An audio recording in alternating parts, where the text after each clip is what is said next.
అన్న మీ పేరన్న? సత్యాలు చిన్నబాబు. ఏం చేస్తున్నారు అన్న? పొలం పని చేస్తుంటారు, వ్యవసాయం చేస్తున్నారా? రైతు మీరు? రైతు అన్న, ఒక రైతుగా చెప్పండి, జగన్మోహన్ రెడ్డి గవర్నమెంట్ వచ్చిన తర్వాత ఏ విధంగా ఉంది ప్రజలకి? జగన్మోహన్ రెడ్డి వచ్చినాక అంతా పర్లేదన్న.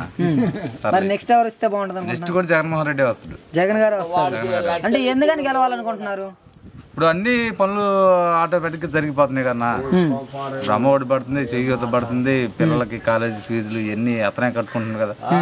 నిన్న ఊళ్ళో నీళ్ళు లేవు, 2 బోర్లు అప్పుడప్పుడు శాంక్షన్ చేసి వేయించాడు. ఒక దాంట్లో పడ్డా ఒక దాంట్లో పడలేదు. మరి ఏంటన్నా ఇన్ని పథకాలు ఇవ్వడం వల్ల ఉపయోగం ఏంటంటారు? ఉపయోగం అంటే మళ్ళీ మడిచి రావాలని కోరుకునేది అంతే కన్నా. ఎస్టీ మన లేబర్ కోసం చేసేది అతను.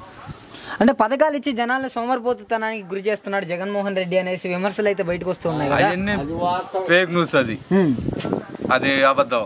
మరి ఇప్పుడు ఈ పొత్తుల వల్ల ఇబ్బంది ఏమైనా వచ్చే అవకాశం ఉందంటారా? ఏమి ఉండదు మా ఊళ్ళో అయితే ఏం లేదు.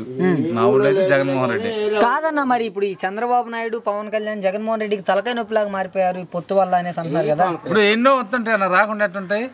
ఎన్నో వస్తుంటాయి, ఫేక్ ఎందుకు రావు?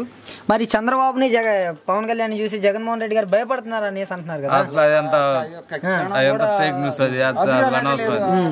మరి జగన్మోహన్ రెడ్డికి 170 స్థానాల్లో ఎన్ని స్థానాల్లో రావచ్చు అంటారు? 130 దాకా వస్తాయి. 130 దాకా రావచ్చు. Thank you.